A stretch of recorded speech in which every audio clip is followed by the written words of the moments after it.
All right, Henry, welcome. We are live. Hello, very nice to be here. How are you doing? It's great to have you today. Yeah, I'm doing very, very well. Just here in London, busy as always. How are you guys? Very good, busy is thank you. good. We're thrilled to have you. Why don't you give us busy. like a super quick intro, who you are, what is Lightridge? So Lightridge is a new fund. We formed investing both in the US and in the UK and Germany. It's very much focused on industrial resilience and security, and co-founded with my partner Max Kramer, who's based in New York. So very much kind of pursuing those key verticals of materials, advanced manufacturing, logistics, and dual-purpose defense. Yeah, nice. Amazing, very cool. Now, we've heard this phrase a lot around resilience. Could you kind of go into that a bit more? We've had a lot of VCs come on and talk about it, about talking about investing in defense, investing in materials manufacturing. What does like resilience mean to you? So I think resilience really depends on, primarily which part of the stack you're looking to address, right? So if you're the MOD or Bundeswehr or DoD, you're looking at what are the parts of your critical industrial base to produce and manufacture the weapon systems that you need to deploy with your armed services in the field, and to be able to either produce those yourselves or have a secure supply chain that's able to deliver those as and when needed at any point in time. But obviously you can think a lot more widely than that in terms of the economy as a whole. And this varies market to market. You can't simply look at the US and sort of translate over some of the themes and theses we have for, say, that market around re-industrialization and apply those exactly to the UK. The UK is a very different market with very different kind of resources, and also with very different sort of potential opportunities ahead of it in terms of where it grows. But when we look at, say, emerging critical industries in the UK's case, say in compute, in life sciences, in biosynthetics, these are the things that are going to drive our economy over the next 5-10 years or more.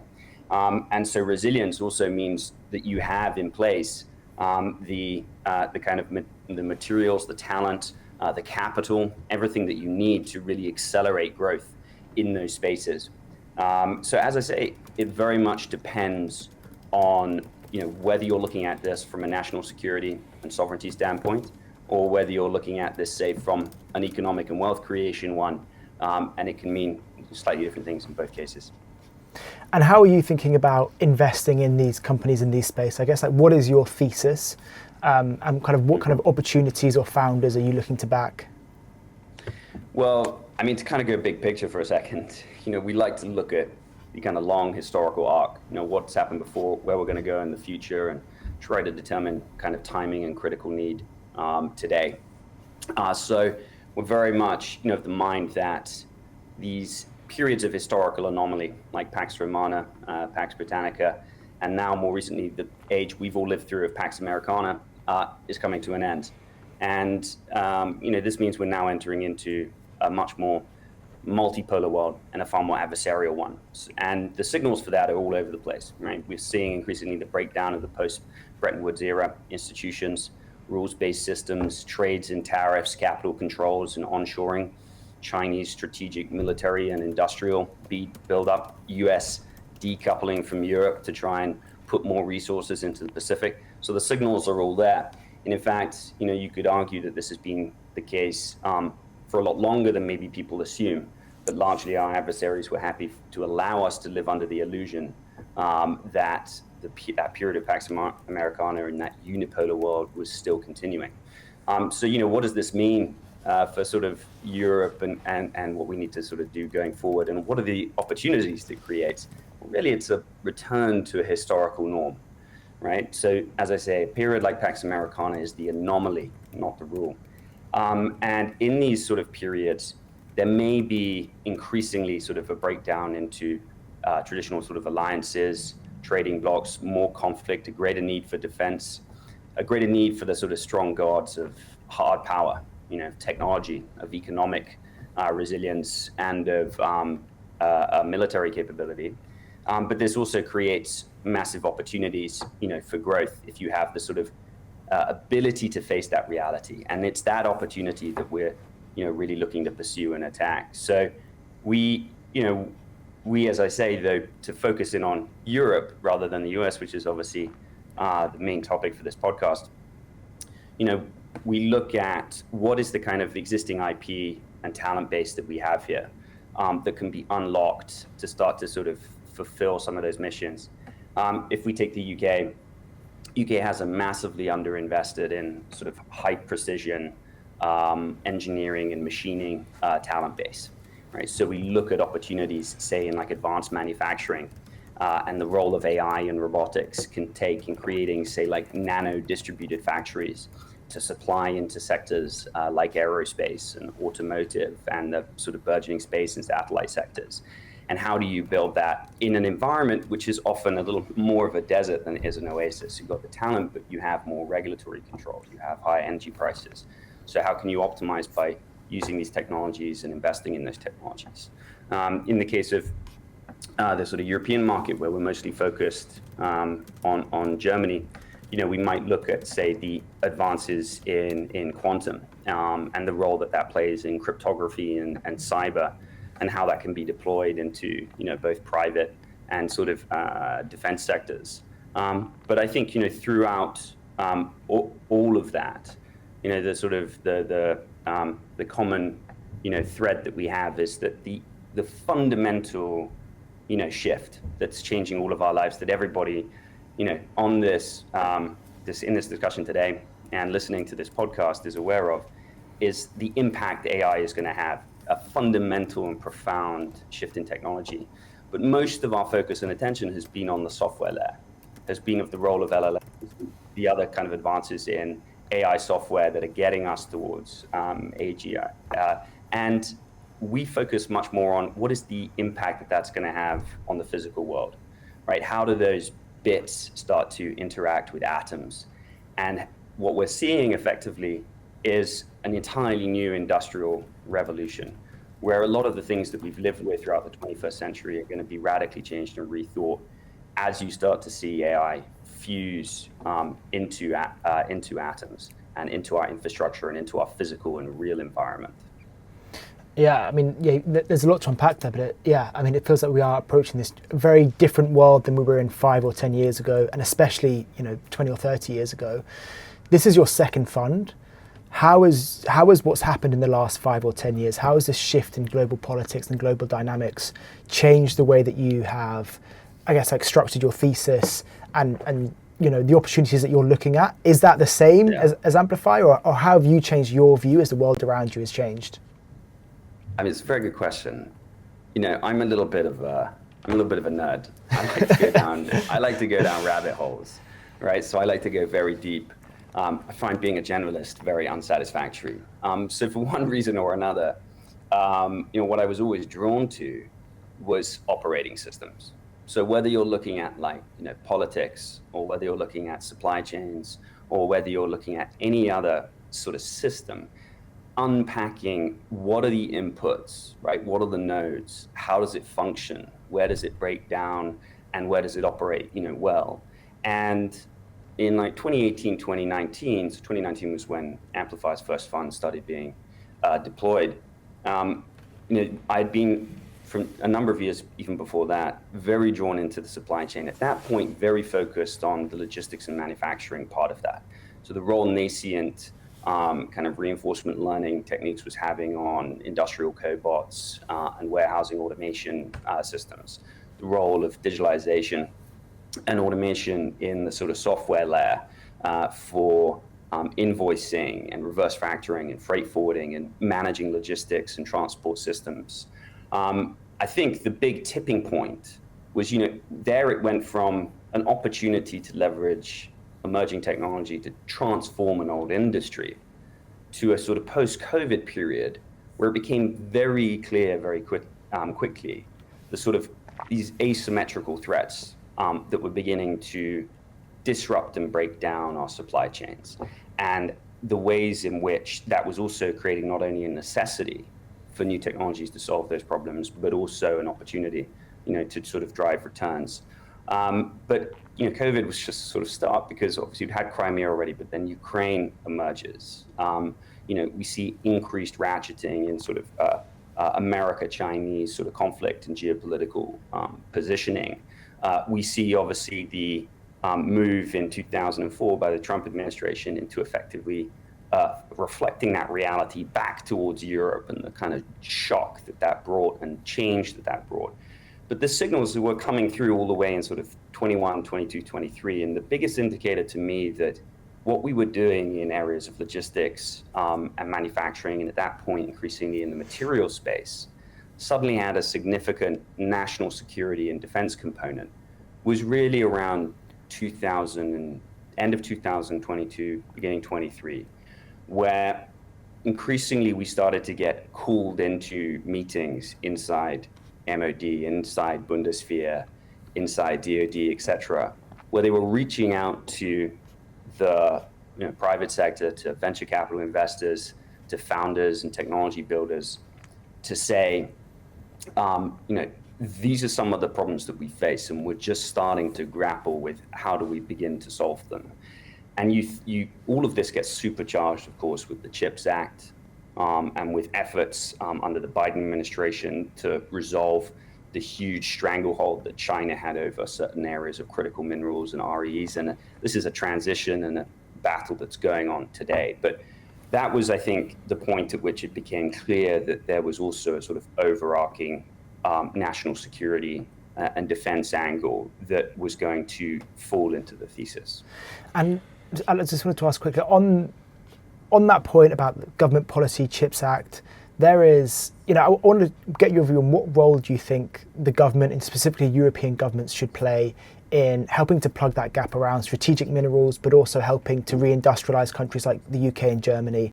Do you see this as being like a private sector thing that we need to encourage investment in, or do you see European leaders needing to take a greater political stance to try and re-industrialize, to try and protect minerals? Well, I'm something of a sort of classic free market libertarian. So I'm a great believer that in the sort of Jeffersonian principle that the government should only do the things that only government should do, and it should do them well if at all possible. And otherwise, everything else should be left alone. But of course, the world is a little more complicated than that. The reality is that there are areas, for example, that I think governments are very effective. And largely those areas are where the result of their input is not a manipulation of the market. So all too often, market intervention in the form of subsidies, et cetera, or nationalization of industries largely leads to, or indeed regulation, largely leads to manipulated outcomes and manipulated markets. We've seen this obviously classically throughout Europe when it comes to wind farms, where the subsidies were largely about the buildup of turbine infrastructure, but very little in terms of investment went into storage capacity. And we've seen again and again, in Germany especially recently, about 6 months ago, I think, if my memory is right, subsidies granted by the Bundestag had a time limit, I think of roughly 8 to 10 years. This came to an end, and one of the first and largest wind farms in Germany was shut down overnight the moment those subsidies came to an end. And I think that's indicative of the kind of false market or manipulated market that it creates, because it voids any incentive from the private sector to continue to deploy capital into necessary infrastructure to make these things sustainable, like over the long term, and make them function and profitable. So long story short, government does great stuff when it comes to areas the market doesn't want to go. R&D, we think of ARIA in the UK and the establishment of that. We think of SPRIND in Germany, where large amounts of public money are being put into scientific research and development, ideally with as much freedom as possible in order to, and not too much predetermination of outcome in order to drive innovation. But innovation is ultimately the proliferation of those discoveries and technologies in the market. And that's where the government's intervention, in my view, should largely end. So when we think of things like REEs, that, here, there are certain industries where you have to say, can Europe genuinely compete? Or does it need to find a way of managing alliances and friendly relationships with other nations that have access to these minerals and materials that can do the refining, etc., onshore. It's a different question to, say, America, who has a legitimate ability to sort of take back and recover some of those industries. Another good example of this is obviously when we think about the steel industry in the UK and our ability to forge virgin steel. Now, this is where obviously my sort of principles around subsidy or market intervention come to an end, because once you start dealing with security matters, so in a hot conflict, your ability to be able to produce virgin steel is relatively critical, just in terms of putting armaments into the field. So suddenly it becomes actually necessary to maintain at least some kind of domestic production capability there. That is kind of the market's, its competitiveness, its sort of price, although you should do everything you can to manage and improve those wherever possible, becomes a secondary issue, i.e. letting the market kill it entirely is obviously not a great idea either. So this is where I say, like, you can deal with sort of fundamentals and first principles on some of these things. You can be a purist in terms of how you think about state and market. And a lot of the time, these things are true. But we also have to be realistic about what kind of industries we can create and can hold inside our geographies, inside our markets. And we also have to be realistic when we say it is necessary to intervene in order to protect a critical industry that simply from a national security standpoint, we must retain some capacity or capability for. I want to just touch on, so you say the reality, I want to touch on the culture as well. I mean, you recently wrote on X, the US leans towards abundance and personal freedom. Europe, by contrast, opts for managed scarcity and collective control. What are your thoughts on that? We talk a lot about kind of EU risk culture. And we've spoken before about the effect it has on kind of investing, VC culture. What are your thoughts on that kind of live? I mean, culture is a fascinating thing. And often it's like smoke, right? It's hard to grasp and hard to kind of, really get down to sort of specifics. And you always have to talk in sort of generalizations. But largely, if you look at the way America was founded as a sort of frontier nation, it was always about, pushing west.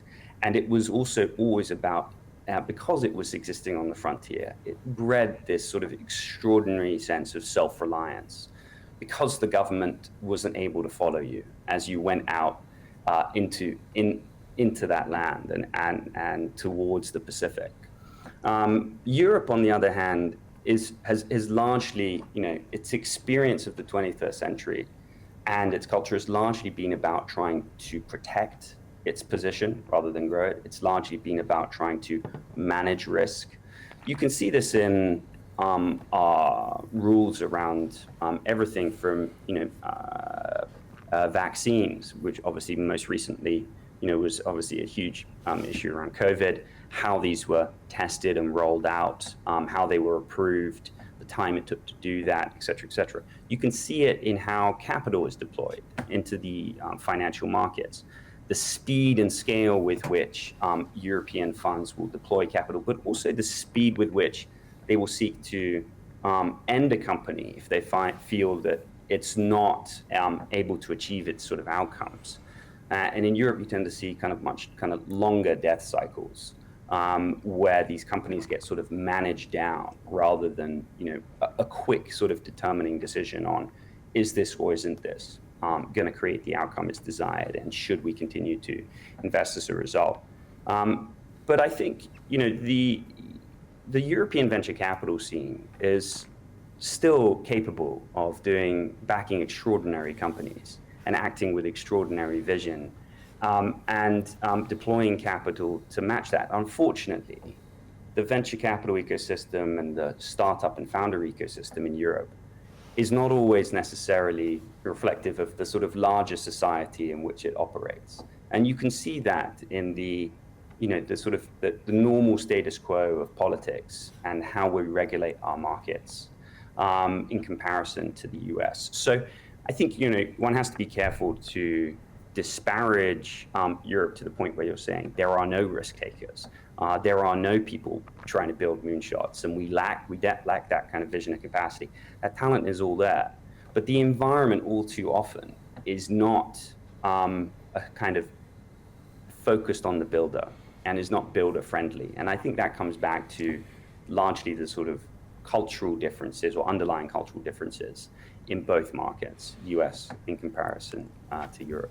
And on the, just speaking about the UK as well, I think we've discussed on the show before, we have a tendency sometimes to be overprotective.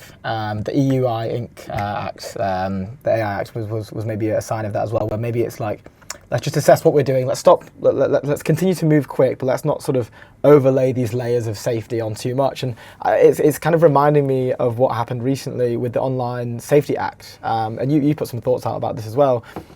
This is a quote from one of your ex-posts as well.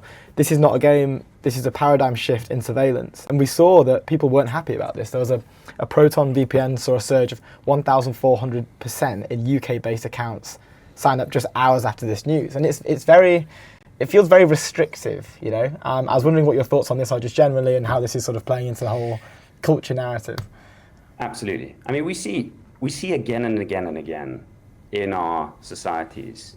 This is true sometimes in American politics as much as it is in ours, but it's particularly apparent, I think, here in the UK and elsewhere in Europe, where in order to protect a very, very small group, incredibly stringent and often costly rules are placed upon everybody. And I think often without necessarily the clarity and understanding of the impact that those rules have. When the Online Safety Act was in its drafting phases, right, when it was going through Parliament in 2002, 3, and 4, again and again, you know, amendments were offered up at various stages to deal with, say, problematic clauses like 111, you know, which basically allows the government to request backdoors into encrypted messaging. You know, and here we come to basic principles. You know, you either have a right to privacy or you don't. And to say that you're allowed, that any kind of digital messaging provider should be reading and viewing all communications you make, but simultaneously should also allow effectively any government agency or without a court order to review and see those messages. It's tantamount to allowing, let's say, the equivalent in the 19th century of every letter posted with the Royal Mail being opened up on a daily basis and scanned and reviewed. And obviously, we live in a very, very different environment, and privacy is a much more complicated thing. And it's also difficult, of course, if you go too far in the other direction from a privacy standpoint. We look at GDPR. You know, last year, this cost UK business around £1.1 billion. This is a huge amount of money. So this is a very complex issue. My first and major problem with the Online Safety Act is that largely the ministers and parliamentarians who design, and civil servants who designed that bill that is now an act of Parliament, do not seem to fundamentally grasp how the very technology, the very user-to-user platforms and communication platforms that they're choosing to regulate actually work and function. And that's been very, very clear over the last 2 or 3 days with all kinds of things that again and again, when this act was being created, they said, it won't go there. And we don't need to write this into the act because it's not its intention. Well, intention and result are two very, very different things. And we're seeing the results now. And what it is undoubtedly a stifling of free speech. It's undoubtedly a invasion and eradication of certain critical areas of privacy that have been a right in this country for a very, very long time. And simultaneously, even today I was reading, and this was an interesting take that hadn't even occurred to me leading up to this point, is that of course, users are now very wary about on any given website who's simply looking to fulfill the regulatory requirements and therefore impose an identity check and age verification on their user, will use the lowest cost possible solution to do this, which means every user going into any one of these sites or user social media platforms and so on is going to be handing over critical parts of their identity to a private company to be stored in servers and clouds, that they don't necessarily have the ability to have sort of certainty around the security of those. And if they're not willing to do that, they're increasingly being pushed onto VPNs, which, again, some VPNs are very secure in terms of the way they protect their users' data, or even the fact that they won't even gather that data at all. But there are plenty of VPN app solutions, and often those at the cheaper end of the market, that operate out of jurisdictions outside the Five Eyes, outside Europe, outside our normal data protection laws, where you're suddenly going to have UK citizens who want to freely access the World Wide Web going into these VPNs and unknowingly having their data moving all the time onto Russian servers. This is not, I understand the sort of nobility of what their intention was, right? To remove massive amounts of child abuse, bullying online and suicide, the kind of risk of pedophilic rings and all the rest of it. This intention is noble. But if you don't fundamentally understand what you're regulating, and if you don't also have some kind of line that you draw around fundamental principles like freedom of speech, like privacy, you will massively overstep the mark. And I'm giving them the benefit of the doubt. I hope the intention was not of our government and of our state to try to increase surveillance by the back door, to try to increase policing and control on speech by the back door. So I'm giving them the benefit of the doubt on that. But I think if you do that, then you have to say, well, fundamentally, your failing was, as I say, not to be able to either understand the principles that you were starting to tread upon, or indeed to fundamentally understand the technology that you're regulating and the effects that it'll have, which can also be dangerous for the very people and users that you say you're trying to protect. Yeah. It's we don't actually have that long. We've got 2 minutes left, I think. So I think one of the questions I wanted to quickly ask, just to finish up, when you're choosing a company or a founder, what is in your investment portfolio, what is the kind of most important quality that you're looking for when you're choosing that, either company or founder? Mission. I want a founder who understands their extraordinary capacity and talent to change whatever part of the world they're looking to change, and to have clarity of what that mission and purpose of the company is. I think a lot of the time, you can often find extraordinary technical talent that's developed extraordinary IP that could impact the world in extraordinary ways.